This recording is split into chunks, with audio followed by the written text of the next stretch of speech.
Bueno, hoy día vamos a ver un tema que es bastante interesante y de hecho no he trabajado mucho en él, que es lo que es la visualización de las redes neuronales.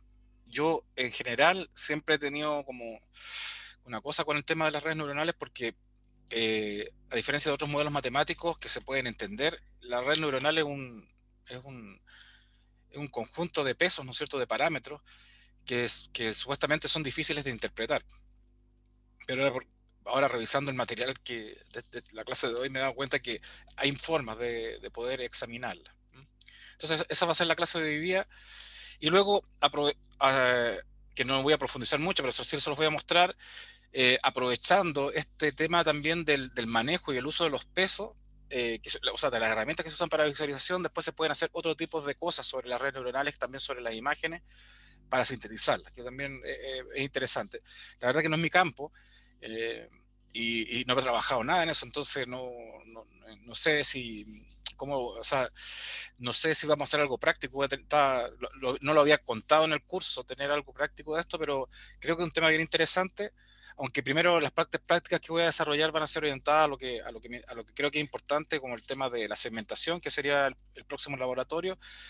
Luego vendría la parte de redes generativas y finalmente reinforcement learning, y van a estar orientados los laboratorios a esas cosas. Y después lo que vamos a hacer es, si sobra tiempo, podemos ver estos temas que les pueden interesar. Yo, de hecho, ya revisé unos códigos y funcionan, son bastante entretenidos y que pueden ser bastante de utilidad para pensar en nuevos algoritmos. Bueno, continuando ahora con la clase, básicamente ayer vimos los diferentes tipos de tareas que se utilizan en Computer Vision para poder trabajar sobre imagen y con Deep Learning. Vimos que podemos hacer segmentación a partir de un concepto, en el fondo, que es el ¿cómo se llama? El upsampling, que es cuando yo tengo características que ya las he reducido, las puedo de nuevo volver a su estado, reconstruirlas a su estado original. Vimos ayer que básicamente eso se hacía con dos elementos que eran el unpooling, que era para poder, a partir de un pooling que yo tenía que ya había reducido, poder volver a un estado original, obviamente con pérdida de información. Y vimos la convolución transpuesta, que nos permite, a partir de una imagen que ya fue convolucionada, poder reconstruir la imagen, el filtro original, ¿ya? Y bueno, con esas técnicas nosotros vimos que se podía hacer segmentación de imágenes, o sea, segmentación semántica de las imágenes.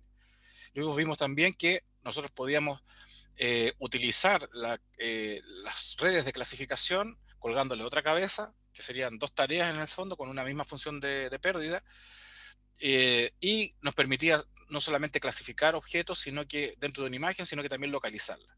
Y posteriormente vimos algunas cosas un poquito más avanzadas, que son la detección sobre múltiples objetos. Y finalmente vimos bien a la rápida la instance segmentation, que es básicamente cuando yo soy capaz de localizar un objeto, o sea, de clasificarlo, de localizarlo y más encima segmentarlo.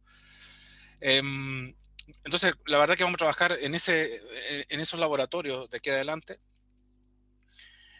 Bueno, vimos el tema de cómo podíamos nosotros trabajar sobre esas redes convolucionales, trabajando con las features básicamente de las capas de salida. Y bueno, eso es lo que vimos. ¿Ya? Ahora, lo que vamos a ver ahora es un tema eh, de cómo se llama, de visualización. ¿Ya? Como yo les decía, los modelos neuronales, a diferencia de otros modelos, por ejemplo, los modelos arbóreos o los de árbol, yo puedo ver cómo el modelo aprendió, ¿no es cierto?, un conjunto de reglas, que son reglas o intervalos que aparecen a la medida que el sistema va tratando de converger a la clase. Así que yo puedo interpretar lo que aprendió el modelo. ¿Ya? Hay otros sistemas que son los sistemas expertos, que uno crea reglas y uno puede ver lo que el modelo está interpretando, está infiriendo para poder generar la solución. En los modelos lineales igual, ustedes no sé si recuerdan, en las clases pasadas vimos que podíamos mirar las plantillas de peso y ver más o menos unas plantillas que eran las que de alguna forma estaban aprendiendo los datos, y uno podría lograr una cierta interpretación.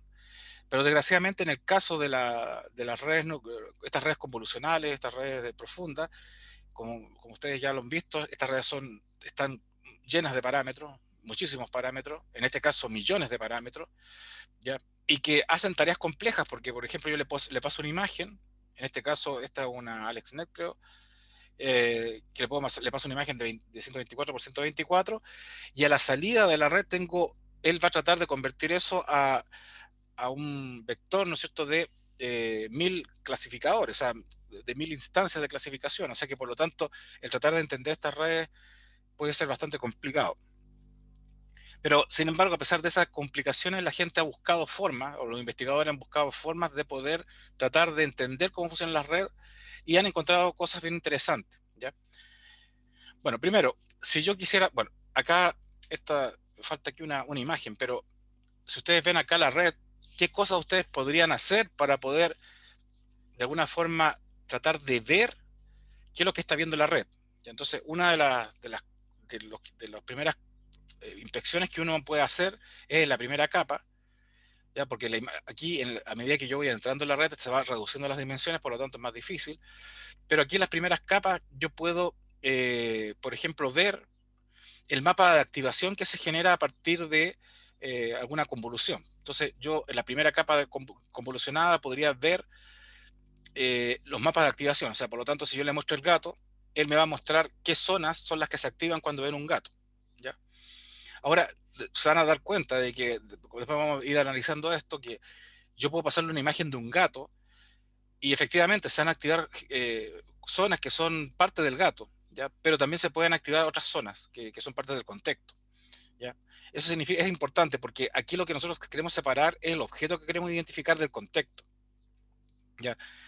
Ahora, el contexto es importante porque, como les contaba yo una vez, si yo tengo una cara de una mujer, yo puedo aprenderme el contexto. Por ejemplo, que todas las mujeres en general, la gran mayoría, ocupa pelo largo.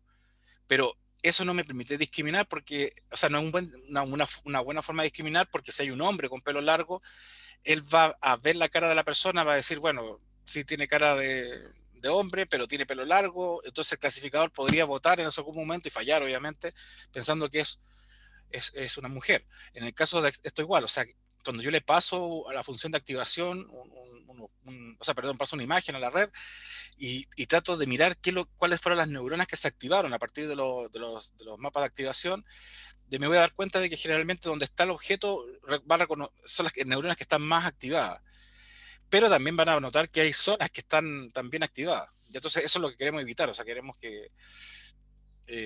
sea, que no queremos que nuestros clasificadores se aprenda en el contexto. Entonces, por eso es bueno también mirar qué está aprendiendo la red, ¿ya? O sea, y para finalizar también, supongamos que yo le enseño gatos, pero gatos en pastos, así como que esta imagen, muchos gatos en pasto. Entonces puede ser de que el sistema aprenda que se olvida del gato en el fondo, y cuando vea pasto, él pueda asociar que esa imagen es un gato.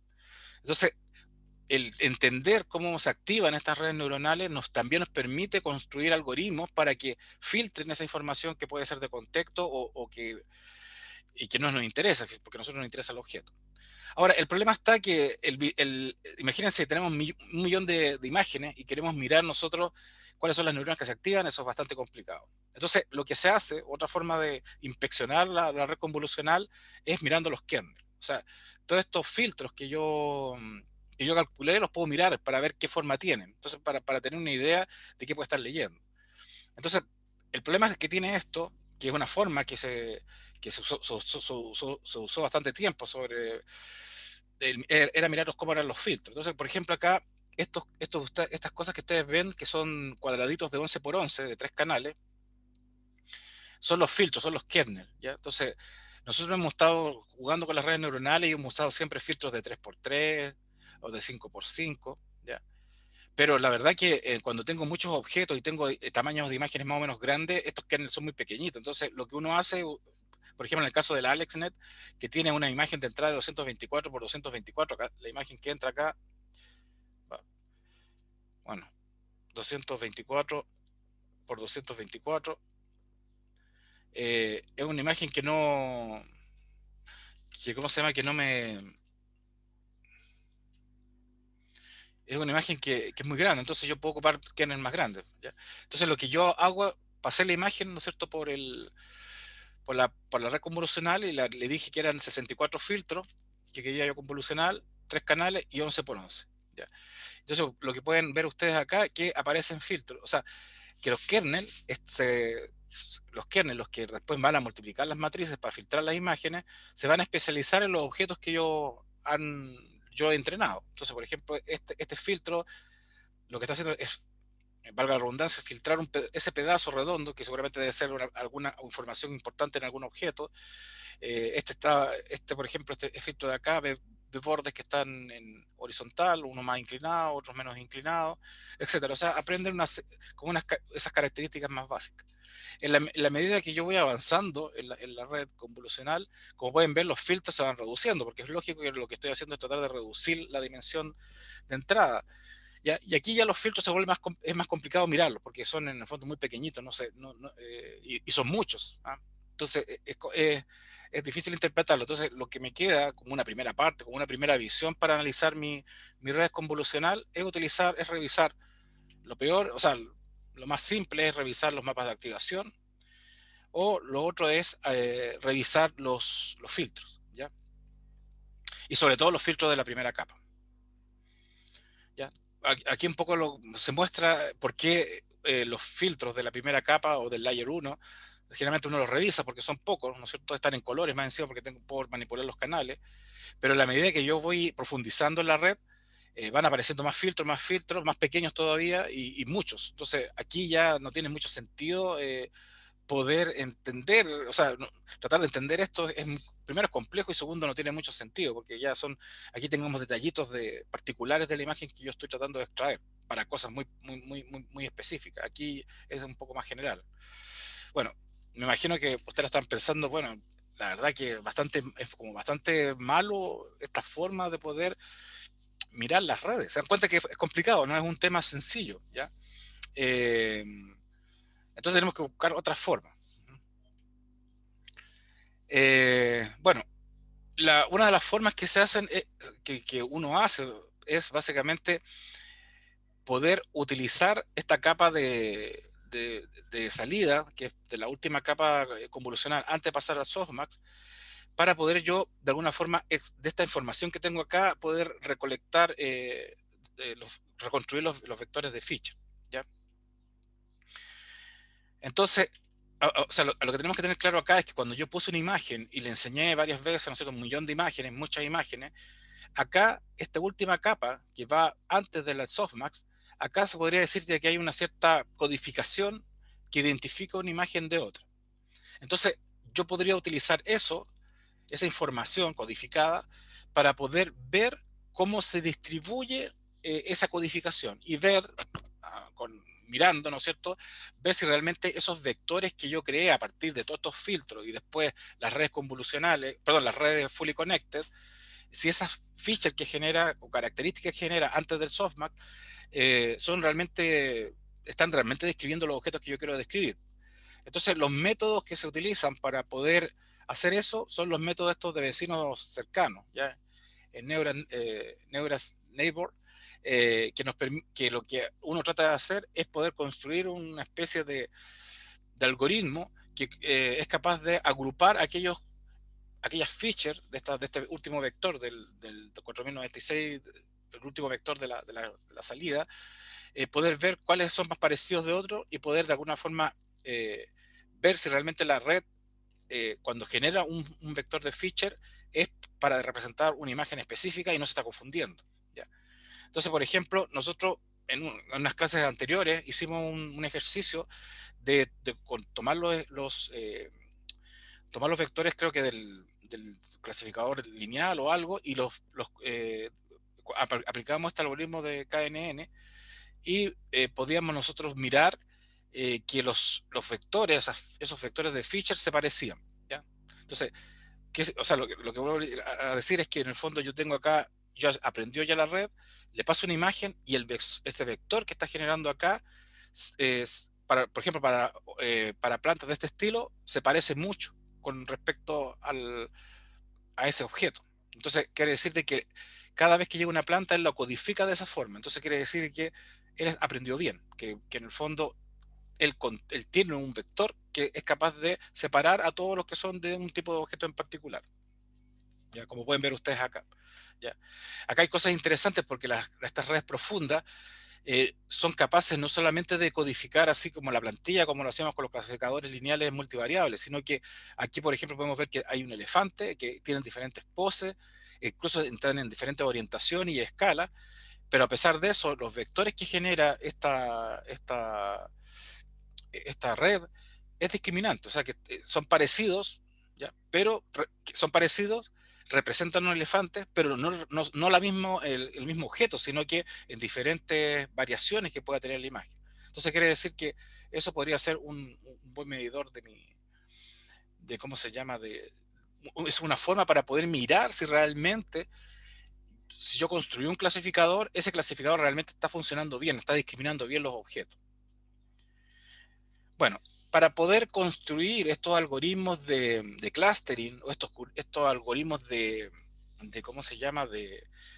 Estos algoritmos de vecinos más cercanos, eh, nosotros tenemos que hacer algunas cosas porque, como pueden ver ustedes, acá tenemos un vector de 4096 dimensiones. Entonces, los seres humanos, con suerte, somos capaces de ver 3 dimensiones. De hecho, en la parte visual de visualización recomiendan no ver, no graficar en 3 dimensiones porque esos gráficos son un poco inútiles y de hecho la gente tiende a usar gráficos 2D donde se puede ver mejor. Ahora, hay técnicas que me permiten justamente tomar ese vector de características y reducirlo de tal forma que quede solamente la información en 2 variables. Parece increíble, pero eso se puede hacer. ¿Ya?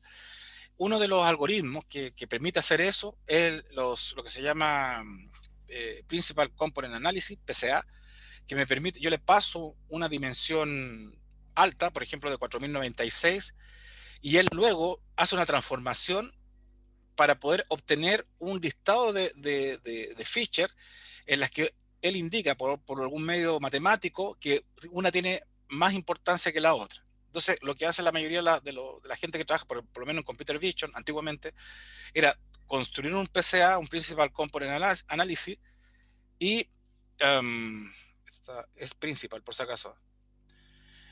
Principal. Y lo que uno hace ¿cómo se llama? Construir esta transformación y obtener estos dos vectores más discriminantes, o estos dos valores, o estas dos features más discriminantes en esta nueva transformación que hice en el espacio, y la grafico. Entonces, lo que voy a ver yo, o lo que yo debería ver, son estas como manchas. ¿Ya? ¿Ok? Entonces, ¿qué significa eso? Que yo le paso un vector de 4096 y él es capaz de pasarlo a 2 dimensiones. Ahora, este gráfico que está acá, jamás de esta forma, jamás lo he visto en PCA. Generalmente en PCA se ve que se solapan las cosas. ¿Ya? Claro, porque el algoritmo es un algoritmo lineal, entonces no funciona tan bien. Sin embargo, existe un algoritmo nuevo que no lo conocía, que es digno de ser revisado, que se llama TSNE y que es un algoritmo que permite hacer justamente esa reducción de dimensiones. No sé específicamente es qué está basado, pero lo que sí ofrece es que si yo le paso un vector de alta dimensionalidad, él va a hacer una reducción a baja dimensionalidad y las clases, o sea, perdón, las features que va a generar son altamente separables. Entonces, permitiría poder estudiar features de alta dimensionalidad, como en el caso de las que genera la red neuronal, y poder visualizarla. Entonces, por ejemplo, este ejemplo que está acá es de este paper, donde lo que hacen es utilizar esta base de datos de MNIST, ¿no es cierto?, de los números, ¿se acuerdan? Y lo que aplican este reductor de dimensionalidad, en donde reducimos la dimensionalidad y las dos features que quedan como resultantes, como salida, son altamente discriminadas, están bien separadas en el fondo.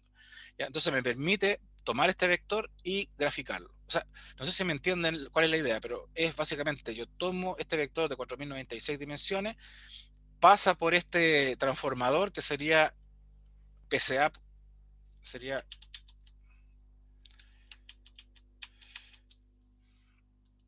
este vector pasaría por un modelo que puede ser este TSNE o por PCA, por ejemplo, que el PCA no creo que funcione tan bien como eso, y genera dos features nuevas, ya X1 y X2, 2. Ya, estas son nuevas. Y si las grafico, si estas están, si tienen cierta separación, él las va a exagerar. Entonces uno va a poder ver acá, por ejemplo, si estos son los números del MNIST, van a ver que esta red neuronal generó ese vector, esa feature, ese vector que caracteriza a un número, y si lo grafico, o sea, reduzco la información y lo grafico, voy a poder ver que los vectores que corresponden a esa feature están agrupados, están juntos. ¿Ya? Aquí pueden ver que, por ejemplo, aquí hay un pedazo que no está que está raro, pero en general, la idea de esto que está acá es que yo tomo le coloco un número, por ejemplo, una imagen de un número, me genera la feature, la pinto y la pinto del color de la clase. Por ejemplo, si era el 9, la pinto de amarillo. Entonces, yo voy a pasar todos estos vectores acá y si está todo bien, deberían estar todos los 9, las diferentes formas de escribir el 9 en un sector, la de que escriben el 8 en otro, etcétera. ¿Ya? Entonces, esto es importante que lo guarden así en su agenda, que hay formas de reducir información, una que es el PCA, que está en el scikit-learn, ¿ya? Y está este reductor de dimensiones que supuestamente es mejor, que no lo conozco, pero que permite hacer esa reducción de dimensiones. Entonces, lo importante es que con esto yo puedo, porque yo lo que quiero hacer es poder saber si la red está aprendiendo bien, ¿ya? Para qué sirve esto? Por ejemplo, ahora me construí una red que aprendió, no sé, pues, señales de volcanes, o señales de esto que están trabajando de los kinesiólogos, o, o estoy clasificando perros y gatos, ¿ya? Entonces yo le entreno la red y ahora tengo la duda si o sea, veo los acuras, si todo anda más o menos bien, o no aprende muy bien, y yo quiero decir, a ver, este vector de acá, esta salida final, ¿realmente será discriminante? O sea, discriminante se refiere a que se diferencia mucho entre una clase y otra clase. O sea, la codificación que yo obtengo de esa imagen es suficiente para poder separar esto en dos clases. Entonces lo que hago yo es graficarlo, o sea, reducir la dimensión y graficarlo. Si se producen estas diferencias como acá, donde se nota que las clases, estas codificaciones que genera este vector de alta dimensión, o sea, de alta dimensión, que las tuve que reducir a baja dimensión, están separadas, quiere decir que seguramente ese vector está separado uno con otro con respecto a las clases. Así que esta es una forma de poder determinar o mirar si mi clasificador está codificando bien sus features. ¿Ya? Bueno, acá, por ejemplo, aquí hay un ejemplo bien interesante que este es utilizando el TESNE. Aquí pueden ver ustedes que tengo un montón de imágenes, ¿ya? Y aquí lo que se ha hecho básicamente es tomar una imagen, codificarla y colocarla o sea, dividirla en un espacio de 2D, pues como no son muchas, están todas superpuestas acá. Entonces, lo que pueden ver a ustedes es que acá hay todas estas imágenes que están acá, no se nota mucho ahí, todas estas imágenes que están acá son imágenes que están parecidas, ¿ya? En el espacio, aquí ven, hay algunas que son parecidas, mira, hay esta zona también. O sea que en el fondo, si yo logro tener las imágenes que son parecidas en este espacio de reducción, quiere decir de que mi clasificador funciona bien y es capaz de separarlas unas con otras. ¿Ya? Aquí igual, por ejemplo, bueno, esto está con todas las imágenes, aquí hay solamente un pedacito de imágenes, pueden ver que la codificación que genera la red, por lo menos de este paper, agrupa las cosas que son más o menos similares en el mismo lugar. Bueno, hay cosas que están medias mezcladas, pero por lo menos o sea, lo que trata de mostrar esto es que, por ejemplo, aquí ven que hay puras ruedas o cosas redondas, ¿no? Que parecen ruedas. O sea que en el fondo esa es una forma de eh, poder mirar ya la, cómo está aprendiendo la red. O sea, en el fondo lo que hemos visto es que podemos mirar directamente los kernels, o sea, perdón, los mapas de activación, luego los kernels, y ahora lo que podemos hacer es en la última capa, la capa antes del softmax, yo lo que hago es hacer una reducción de dimensiones y graficarlos para poder ver si realmente están separando bien las clases. Bueno, dentro de los software, yo les hablaba recién de los mapas de activación. Eh, Aquí hay un software que está en este paper que lo que permite es mirar también, o sea, es un software que apoya un poco la visualización Por ejemplo, acá tengo una cara y yo puedo ver, ¿no es cierto?, visualmente cómo se van comportando los mapas de activación en en las diferentes capas las diferentes capas convolucionales. ¿Ya? Eh, la verdad que es práctico, pero no sé si servirá de algo. Pero aquí, por ejemplo, la persona puede examinar con este software, eh, por ejemplo, cuáles son las features o sea, perdón, cuáles son los mapas de activación, o sea, cuáles son las neuronas que se activan cuando, por ejemplo, le muestro una cara. Entonces aquí pueden ver que se activan, esta es la que se activa, que es la que corresponde a esa que está ahí. Entonces es una forma de visualización. ¿Ya? Bueno, también hay una forma que se llama Maximally Activation Patches, que es básicamente que yo le enseño a la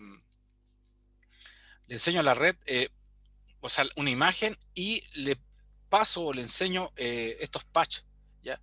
Y veo cuáles son las neuronas que se activan o no con esos patches para ver cuál es la relación, ¿no es cierto?, entre los patches y la imagen que yo tengo en la imagen que le estoy pasando. Y así poder hacer un estudio de la activación. ¿Ya?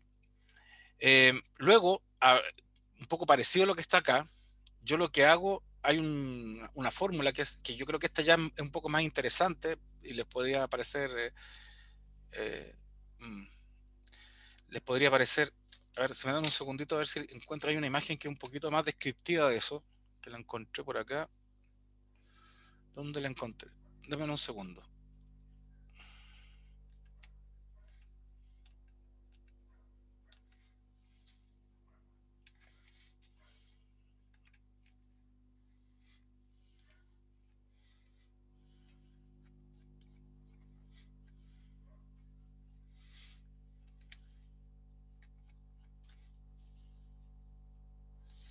No me acuerdo dónde la vi, parece que no. Ahí está. Esta yo creo que es un poquito mejor que la... Bueno, voy a salir de compartir la presentación. Les voy a mostrar otra. Le voy a explicar el algoritmo. ¿Ya? Acá está.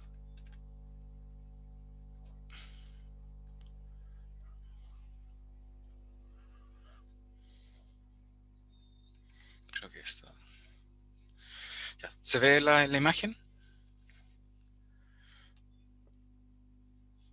Sí, profe. Ya. Bueno, la técnica de esta técnica de... A ver, cambió de... Tengo que cambiar de forma de pizarra. Ya, la técnica que está acá también parece o sea, como otra derivación de los patches, es que yo ahora tengo una imagen, por ejemplo, ustedes vieron recién que había un elefante, ya, bueno, supongo que es un elefante, y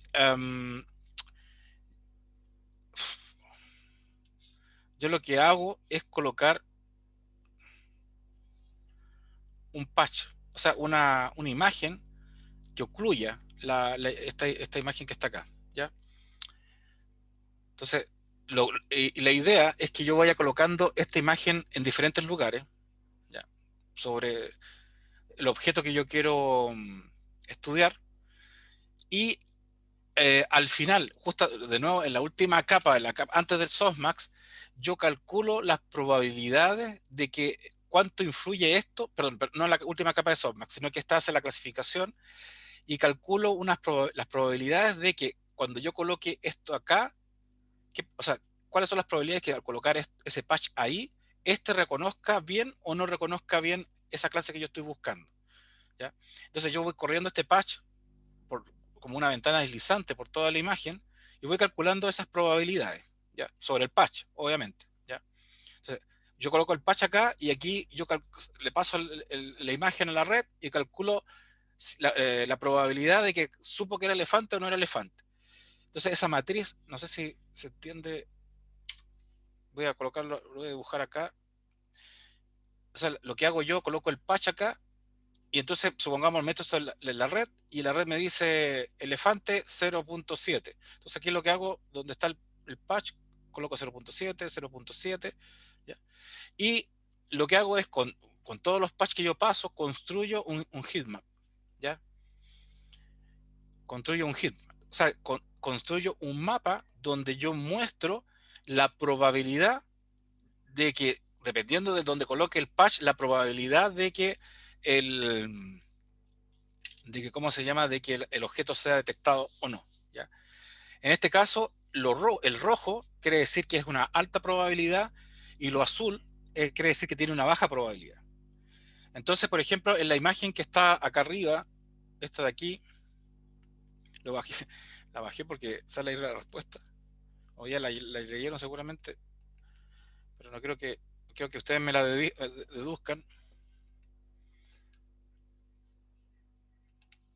Eh, con lo que les acabo de decir, ¿qué pueden inferir de la imagen que está ahí? Entonces, este es el heatmap que indica eh, con rojo que esa zona, si yo le coloco un patch, igual va a detectar el perrito, el Pomerania. ¿Mm? Y las zonas azul quiere decir de que no lo va a detectar. Entonces, ¿qué creen ustedes que está indicando esa imagen que está ahí? Como el factor discriminante Claro, del, claro, pero algo así, ¿no? es que, mira, a ver si hay que interpretar esto. O sea, la idea fue que yo pasé patch, un patch, lo puse acá, un recorte, y lo puse en gris, como está ahí. Y calculé las probabilidades. Y me salió que perro, o sea, Pomerania. Después la corrí, Pomerania. Y así, ¿ya? Y cuando pasa por la cara del Pomerania, aquí lo que está indicando es que se equivoca el clasificador, ¿ya? Porque esta es o sea, es baja probabilidad de que sea capaz de saber qué es un Pomerania. Esta quiere decir alta probabilidad. O sea, ¿qué significa eso? Que cuando el patch está puesto en estos lugares, eh, ¿cómo se llama? El Pomerania va a ser detectado. Pero cuando lo coloca en los lugares que son clave de la cara, no sé, del hocico del perro, eso es lo que hace que la red sepa que es un Pomerania. Entonces, esto me da un buen indicio porque realmente se está enfocando, y de hecho es el tema que vamos a ir mirando, se está enfocando en las características que yo creo que son importantes para que él sepa diferenciar entre un Pomerania o no. Pero no sé si entiendo, o sea, yo entrené, ojalá que no se confunda con lo que estoy diciendo, que yo ya entrené mi red, ya está entrenada. Él es capaz de clasificar Pomerania, carros, ¿no es cierto?, automóviles y un perro afgano, creo que es el que está ahí. Ya, eh, él ya sabe hacerlo, pero yo tengo la duda de qué es lo que está usando para poder reconocer, por ejemplo, un Pomerania. Con el caso de acá, queda claro de que si yo le pongo un patch acá, e igual sigue detectando perro, quiere decir que estas cosas no son importantes. Y aquí, cuando ya es azul, quiere decir que cuando yo le coloco aquí un patch, obviamente decae o deja de funcionar el clasificador para la detección del Pomerania. Por lo tanto, esta zona es la zona aquí importante para poder detectar el objeto. Veamos la que está acá la que está acá al lado. Acá tenemos un automóvil que pueden ver ustedes, ¿ya? Will creo que es rueda, ¿no? Sí, es rueda. Claro, entonces, qué es lo que pueden ustedes inferir de ese mapa?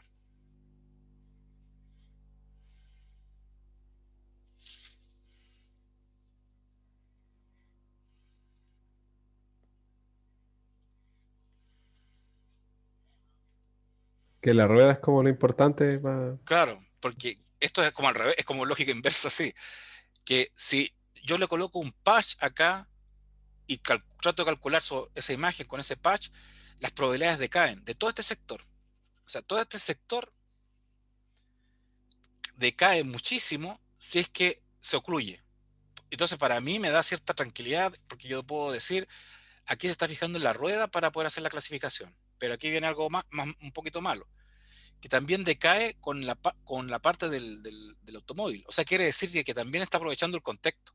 ¿Se acuerdan que les decía yo? O sea, como una rueda siempre está acompañada de una puerta o de una parte del automóvil, él también lo está utilizando para entrenar. Entonces uno podría decir, chuta, o sea, está funcionando bien, pero igual utiliza contexto que yo no quiero. ¿Ya? Y aquí, en el caso del perro afgano, lo mismo. O sea, si bien es cierto, el clasificador que está acá el clasificador usa, si yo le coloco un patch acá y se empieza a equivocar, ¿no es cierto? Justo en la zona donde está el perro. Entonces yo podría decir, esto va, bueno, esta zona de acá es la zona que es importante porque es la del perro, pero también me imagino yo que muchas personas cuando usan estas imágenes de animales, generalmente van con un dueño que los toma en brazos, etcétera, y justo se da el caso de que aquí el clasificador también está esperando una cabeza de alguien, porque siempre, seguramente muchas de las imágenes que entrenó, viene el perro y viene el amo al lado. Entonces también son cosas que no son deseables. Pero si se dan cuenta, ya hemos ido, o sea, partimos con una cosa muy difusa que era mirar los filtros, los kernels, mirar los mapas de activación. Luego vimos que podíamos hacer clustering para poder ver si las features que generan mis clasificadores son discriminantes. Eh, y ahora tenemos que, a partir de este algoritmo de oclusión, podemos también hacer un análisis ya de la imagen y pareciera que ya nos permite poder ver cosas, que realmente las imágenes aprenden, o sea, cuando hago un clasificador, aprenden de las zonas que yo quiero, pero a veces también aprenden cosas que yo no quiero y que son parte del contexto y que pueden inducir en el futuro a que el clasificador se equivoque, ¿ya? Entonces, este sería como sería como ver la presentación, ¿no es cierto?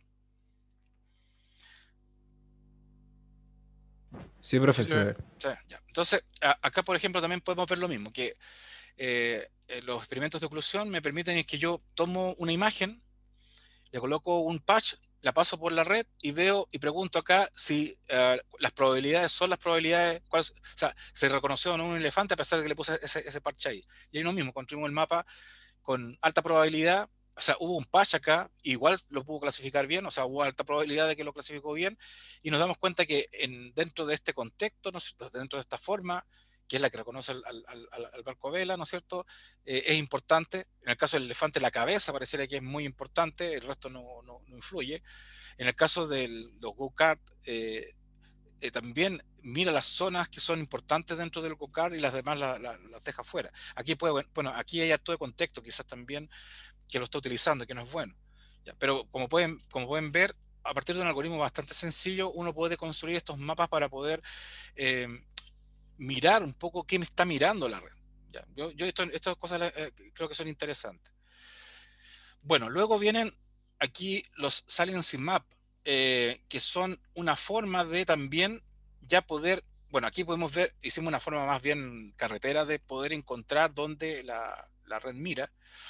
Pero hay otra forma también que un poquito, que funciona bastante mejor, y esa sí estuve probando unos códigos de día a la tarde, que quizás pueda que estoy pensando ahí si hacemos un laboratorio de eso, pero básicamente lo que hace es que ahora es un poquito más complejo. O sea, yo lo que hago es que le paso una imagen, o sea, ya entrené mi red, toda esta parte que ya la entrené, y tengo esta duda de poder saber dónde está enfocando o cuáles son las neuronas que se están activando con el entrenamiento que yo hice. Entonces lo que se hace acá es que yo le paso una imagen, por ejemplo, a un perro, y bueno, y esta pasa por las filtros convolucionales, etcétera, llega a los features, y antes de salir al softmax, yo localizo la clase, o sea, perdón, la activación que tiene mayor valor, que es la que después para pasar a softmax se va a convertir en la clasificación. Y desde ahí, o sea, reconozco esas neuronas, esas líneas neuronales que están ahí, y desde ahí recalculo, hago un backpropagation y calculo los gradientes, ¿ya? Y al final lo que voy a obtener es una imagen de gradientes para los tres canales de cada una de estas. ¿Ya? Eso se puede hacer, ¿no? Es parte de la librería. ¿Ya? Y voy a obtener un mapa de gradientes para cada uno de los canales. ¿Ya? Bueno, la idea es obtener este Salience Map. Entonces lo que uno hace es de los tres canales elige aquel gradiente más grande y con eso se grafica más o menos lo que estaría viendo la red, ¿ya? Entonces como pueden ver acá, bueno, esta no se ve muy bien, pero se ve mejor. Como pueden ver acá, yo lo que tengo es que donde está el perrito son los lugares donde los gradientes se volvieron máximos, ¿ya? Y el resto lo desechó.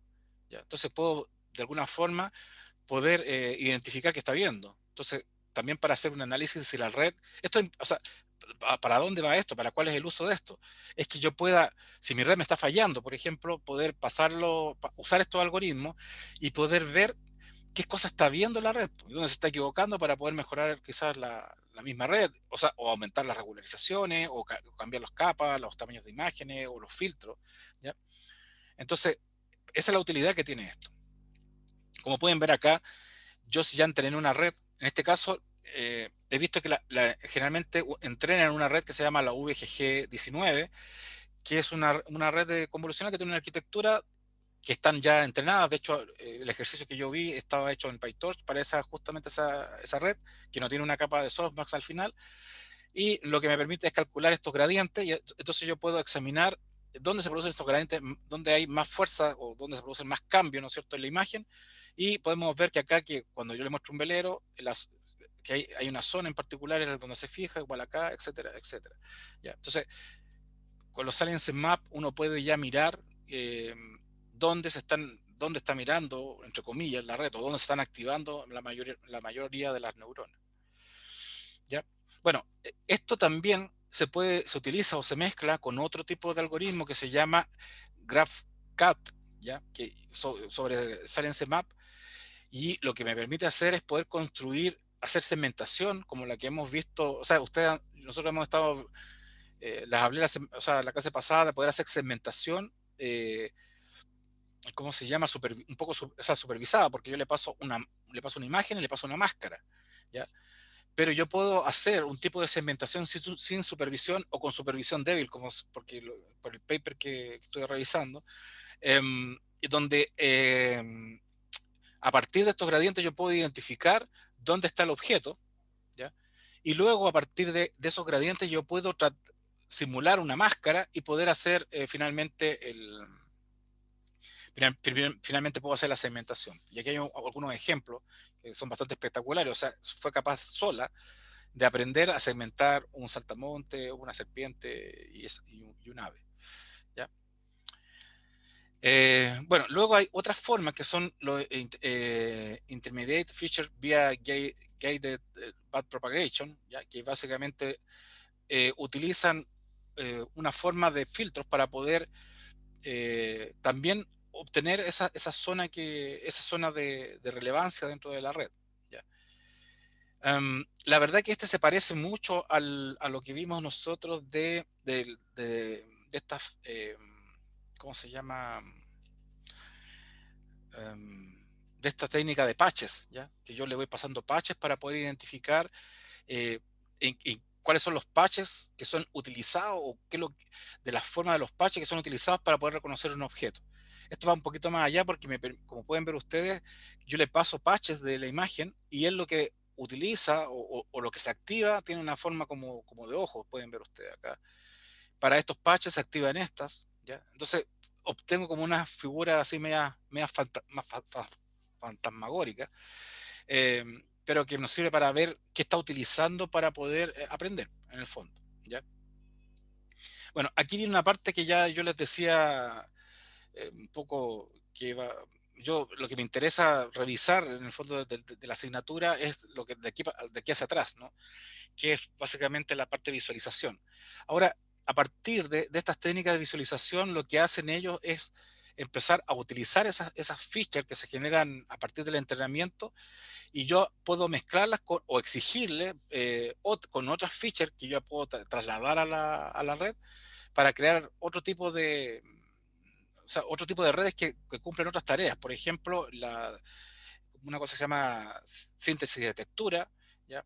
Otra cosa que se llama transfer style, que son otras técnicas y que utilizan eso ya que somos capaces de encontrar los lugares donde se producen las activaciones de las neuronas, poder reemplazarlas por otras cosas, ¿ya? Entonces, por ejemplo, acá tenemos el gradient ascent, que es una función que utiliza parte de la imagen de la respuesta de la neurona, y lo que yo permito, o lo que yo quiero hacer es poder de alguna forma dirigir o construir una imagen que es sintética a partir de la dirección de ciertas features, ¿ya? Entonces, para eso lo que utilizo son los valores de la neurona, más un regularizador. Entonces el regularizador lo que va a hacer es penalizar la imagen original y va a permitir de que yo pueda reemplazar las features que activan esa imagen original con otras features. Y ustedes dirán, ¿para qué sirve eso? Bueno, la idea es esta que está acá, justo lo que les decía yo. O sea, yo la imagen original, de alguna forma, aquí estoy maximizando. Entonces yo lo que estoy haciendo es, de alguna forma, la imagen original la trato como sacar de la imagen y le agrego aquellas features que para mí son relevantes de una clase en particular. ¿Ya? Y esto se construye de esta forma. Yo le paso una imagen en cero, ¿ya? Y calculo los gradientes para la clase que yo quiero. Luego hago una propagación hacia atrás y lo que hago es modificar las features a mi pinta, a lo que yo quiero construir. Y eso va a ir actualizando la imagen que yo tengo original. ¿Ya? El resultado de eso es que, como pueden ver acá, yo tengo una imagen original, pero por ejemplo yo le dije acá que la imagen original, no sé cuál es la de... Sería... Bueno, la imagen original que está acá, yo le digo que como la castigo, le castigo y le digo, mira, tus features van a ser castigadas como imagen original y potencia las features de, por ejemplo, las copas. Entonces lo que estoy haciendo acá es que estoy eh, reemplazando, o sea, tengo la estructura original de la imagen, pero estoy reemplazando por las features que yo quiero potenciar. Entonces, por ejemplo, la imagen de alguna forma sigue representando lo mismo estructuralmente, pero está reemplazada por las features de las características que yo le indiqué. Aquí pueden ver dálmatas, lobos, limones, etcétera. ¿Ya? Ahora, ¿para qué sirve eso? Yo no, bueno, aquí puede ser que peque de ignorante, pero lo que yo he visto y que tuvo le dieron harta publicidad, era que a partir de estas redes uno podía decir cómo miran las redes neuronales. Entonces, no sé si alguno vio esos artículos que salían en la prensa, en la prensa, ¿no? Entonces, lo que yo utilizaba este algoritmo de Gradient Ascent para poder potenciar ciertas features en una imagen y cambiar sobre una imagen que yo le paso como patrón. Entonces, de alguna forma puedo ver cuáles son las features que se utilizan para poder reconocer una imagen que es diferente, ¿ya?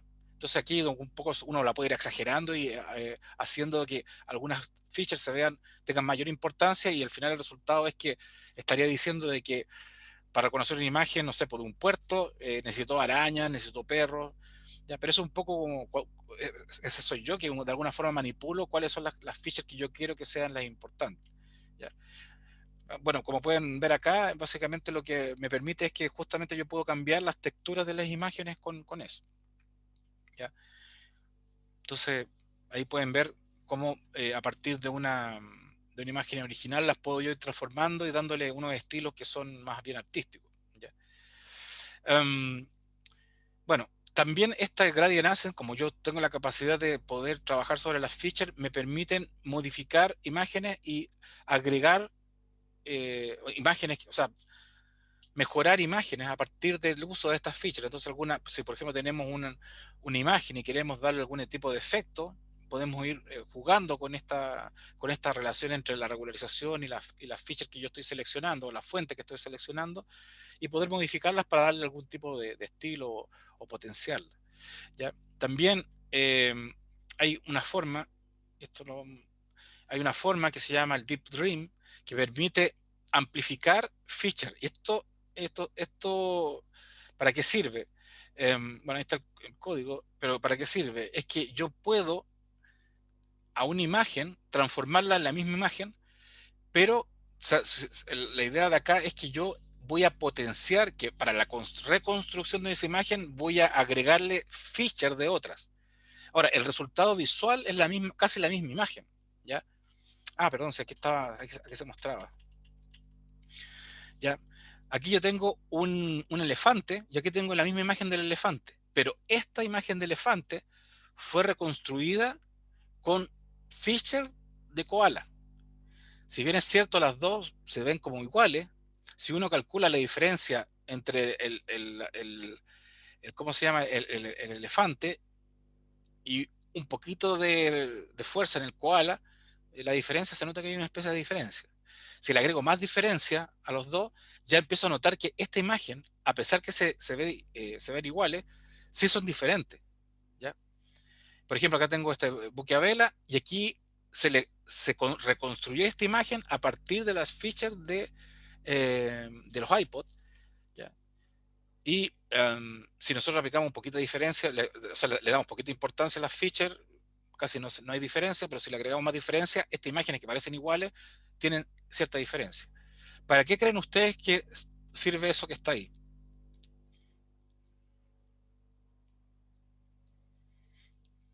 ¿O qué creen que podría pasar?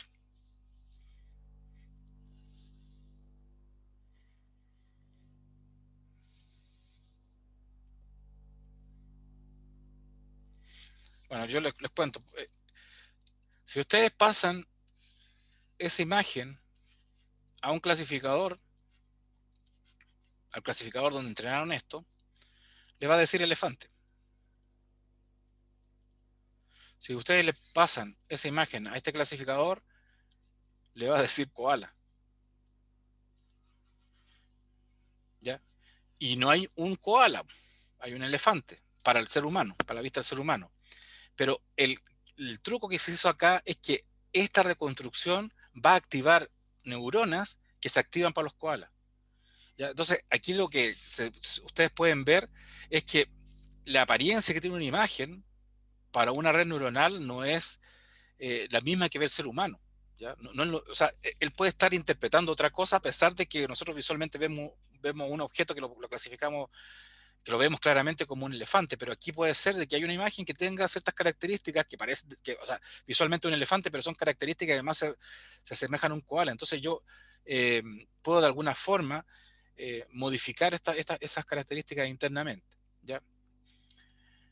Bueno, aquí está, para poder hacer eso, para poder amplificar las features de una imagen, el código es bastante sencillo, el que está ahí.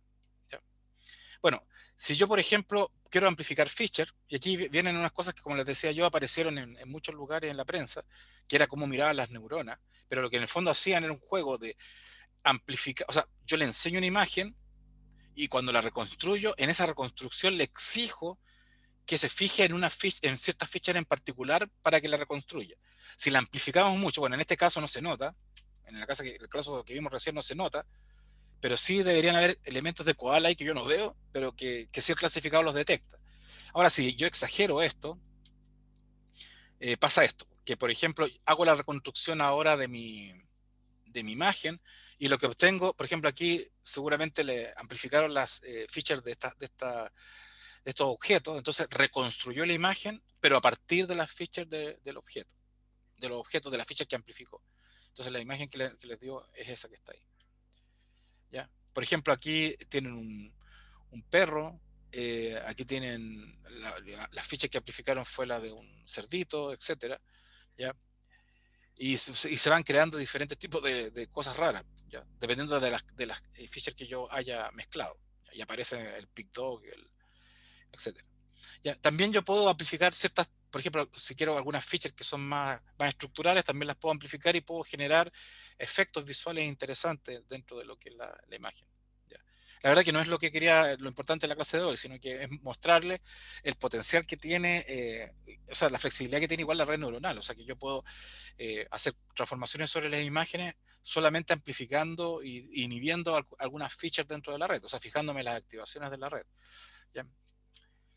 Bueno, aquí esta seguramente ustedes la han visto en la prensa, que reconstruyen diferentes estructuras a partir de las features que han decidido aumentar o amplificar. Bueno, y dentro de esas hay otras técnicas como la feature inversion, que es para poder también sacar o agregar features, que son otras formas de hacer la reconstrucción. Lo que yo quería mostrarles, sí, ya un poco finalizando la clase, que hay también otras cosas que se pueden hacer que se ven también en el campo de la red generativa, es que yo puedo, por ejemplo, tener una textura, por ejemplo, como esta, y yo a partir de esta amplificación de features, porque en el fondo lo que estoy haciendo es aumentar estas features, yo puedo construir una imagen de mayor tamaño, pero que utilice la misma textura. Entonces, se dan cuenta, esta imagen, si yo hago un zoom en esta imagen, lo que voy a tener es una cosa deformada. Pero yo lo que puedo lograr con las redes neuronales es poder hacer síntesis de textura, o sea, soy capaz de aprenderme las cosas básicas, las features básicas de la textura y después poder amplificar y poder construir nuevas texturas a partir de la textura original, ¿ya? Como se ve ahí, que es una concatenación de esas texturas. Y bueno, también puedo hacer síntesis de textura sobre ladrillos, sobre texto. Como pueden ver aquí, ya la cosa no es tan bonita porque en el otro, que era más homogénea, se pudo hacer, la reconstrucción es bastante buena. Pero en esta, por ejemplo, como ven, empieza como a solapar, esta técnica solapa la textura, a pesar de que construye algo que tiene cierto sentido, no es lo mejor, ¿ya? Entonces aparecen otras técnicas como la Grand Matrix, que lo que hace es utilizar más información para poder guardar la síntesis de la imagen. Entonces lo que permite es que, eh, bueno, aquí está la arquitectura de cómo se construye esto, pero lo que quiero mostrar más bien son los resultados. O sea, que yo a partir de esa gran matrix puedo, por ejemplo, tengo la imagen original y a medida que yo voy pasando diferentes capas, ¿no es cierto? Voy haciendo esa amplificación y la va reconstruyendo en el tamaño que yo quiera a partir de esos patches. Como pueden ver, acá tengo aquí cuando tengo una textura que es más o menos repetitiva, funciona bien. Cuando ya no tengo texturas repetitivas, esto no funciona. Y para finalizar, que son, yo como les decía yo, que es el transfer style, utilizando esto mismo, o sea, este aprendizaje de ciertas features y después pasándole otra imagen de alguna forma la regularizo para sacarla del contexto, pero sí mantener la estructura y obligar a utilizar las otras features, yo puedo construir imágenes que sean de estilos diferentes. Pero esto, como les digo, esto es un poco más de arte entonces, por ejemplo, tengo una imagen que es la imagen la original, y tengo un estilo de imagen. Entonces, le enseñé a la red ese estilo, y luego cuando le paso la imagen, él es capaz de, potenciando obviamente, utilizando estas mismas técnicas de reconstrucción, yo puedo transferir el estilo. Entonces, si se dan cuenta, aquí tengo un cuadro de Van Gogh, le pasé una imagen y él reconstruye este cuadro utilizando las features de este. Entonces, puedo hacer una transferencia de estilo. Bueno, yo le puedo agregar ruido, o sea, para hacer la construcción de esto, y puedo ir generando muchas, o sea, puedo utilizar diferentes estilos de pintores, por ejemplo, utilizando esta misma imagen, ¿ya? Y que en el fondo es eh, una forma más bien, no sé si tendrá una utilidad práctica, no se me ocurre, pero sí visualmente puede ser interesante que usted le pasan un tipo de textura que se la aprende y finalmente después pueden transferir ese estilo a cualquier otro tipo de imagen, ¿ya? Bueno, Profe, sí. detrás de esto estarían como estos típicos filtros de Instagram y estas cosas, me imagino, ¿o no? No, por supuesto, por supuesto. O sea, la verdad que todo esto que tú ves hoy en día en Instagram, en Facebook, son cosas que han nacido ¿cómo se llama? Del Machine Learning, del Computer Vision, que son...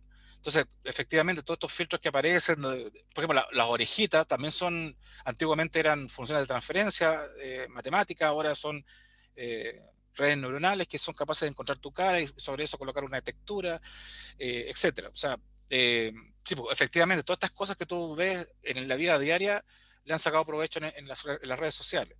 Como ves, yo no le veo mucha aplicación en la parte más científica que quizás tiene, yo quizás de ignorante, porque no he utilizado estas técnicas, pero como pueden ver, ustedes pueden hacerse su propia aplicación y que genere estos efectos, o sea, que no sé, una cara la conviertan como una pintura de Van Gogh o lo que ustedes quieran, ¿ya?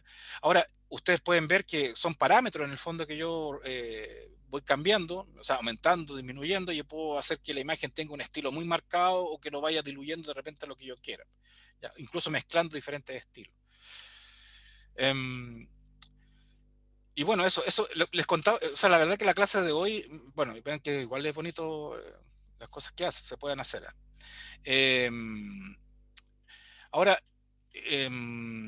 bueno, esto la verdad que no era la finalidad de la clase de hoy mostrarles esto, pero para que sepan que existe ya y que tiene nombre, que se llama Style Transfer, perdón, Matrix Gram, el otro ¿cómo se llama? El otro que era, bueno, todo lo que es síntesis de textura, etcétera, Gram Matrix, que es otra forma de poder hacer aumento de textura y que son sobre o sea, que están basados en el fondo en la reconstrucción de la imagen, ¿ya? Y que pueden hacer todas estas cosas para jugar un poco y también aprender que ustedes pueden igual reutilizar y utilizar las features, ¿ya?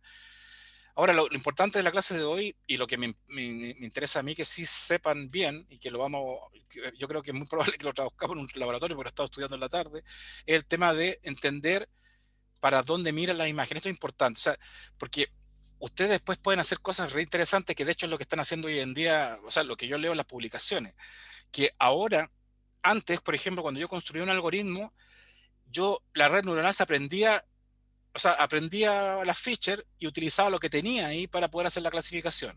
Y por lo tanto, a veces arrastraba el contexto. Entonces, si yo cambiaba el contexto, porque ahora las imágenes, no sé, porque yo estaba en Santiago y sacaba puras fotos, o estaba en el sur, ¿no es cierto?, lleno de árboles, y sacaba caballos, y siempre el fondo, el background eran árboles, la red neuronal seguramente va a asociar que caballo y también árboles.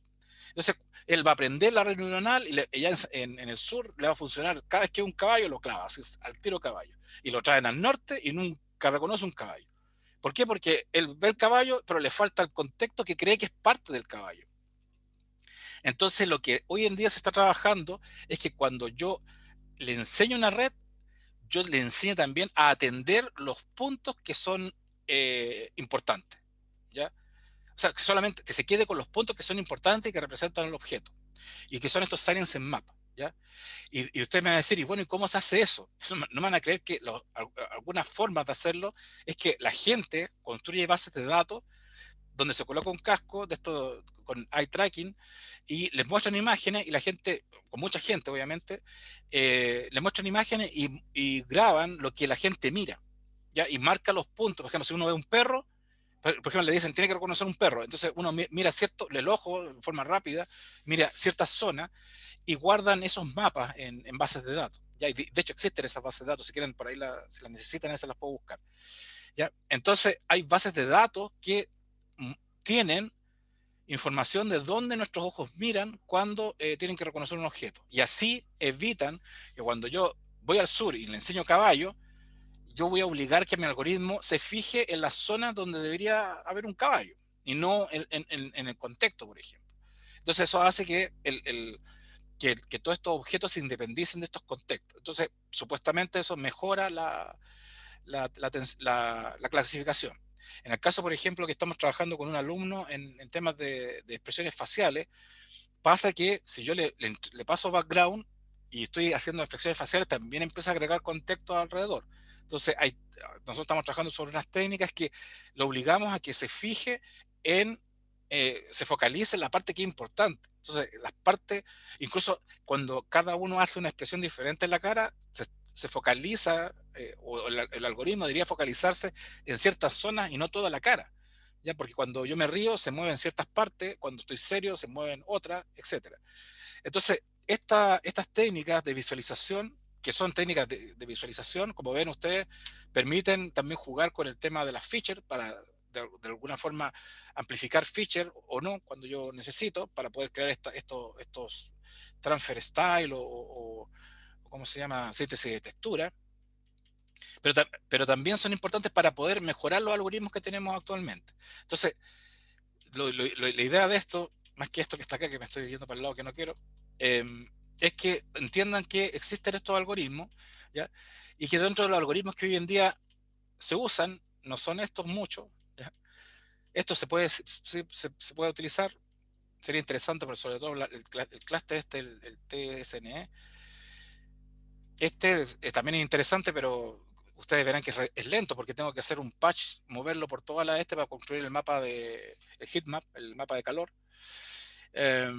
Y resulta que estos son más directos, se construyen en base a lo que ya está construido del aprendizaje. Entonces, sería yo creo que interesante revisar esto, ¿ya? O sea, yo no sé si le ven la potencia. En el fondo, aparte de poder entregar mi información de cómo está mirando o más o menos está mirando la red, me puede servir esto para poder, mis entrenamientos futuros, utilizar esa información para poder focalizarme donde yo quiero que aprenda. De hecho, hay un algoritmo, si me dan otro segundito, no sé si será fácil.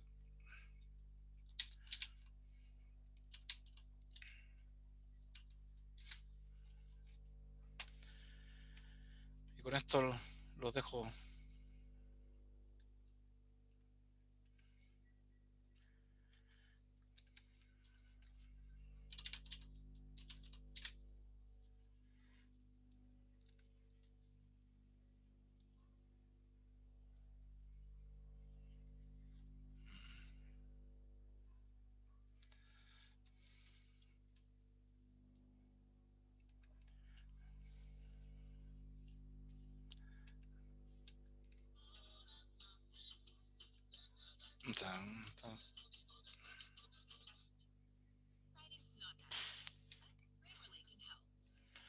Quería mostrar un video, pero está lleno de comerciales, así que no. Vamos a buscar a ver si encuentro alguna imagen para mostrarles un poco lo que hacen estos GrabCAD.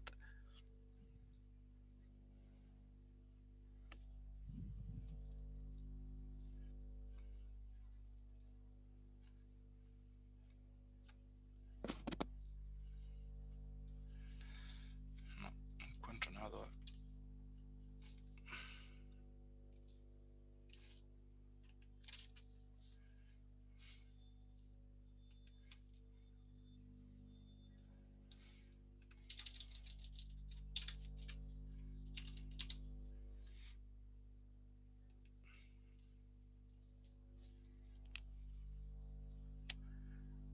Ahí donde dije. No encuentro pero bueno, que se está confundiendo con otra cosa que se llama.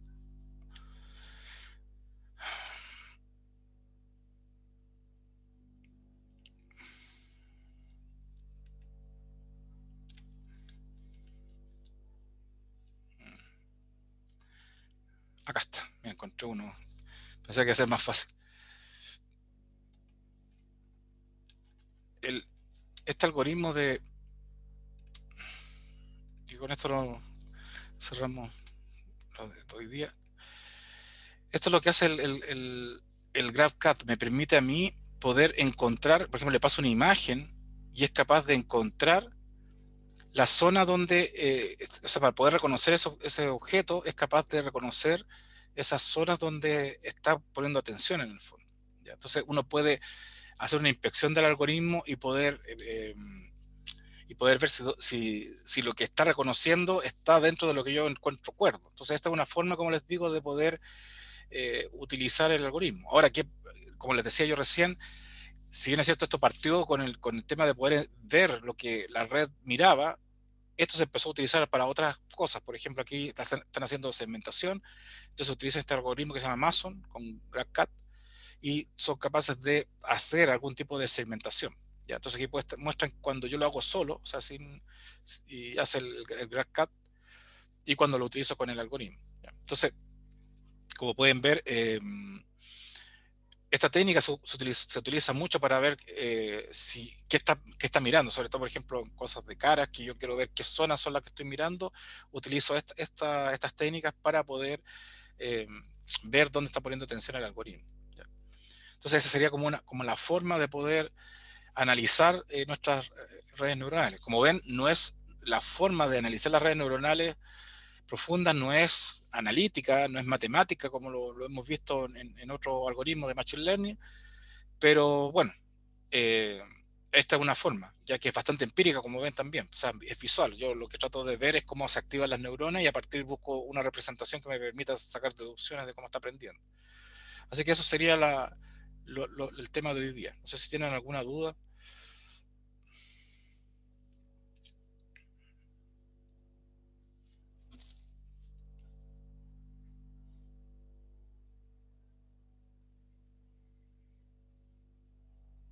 No por mi parte, profe. Ya. Bueno, antes voy a parar.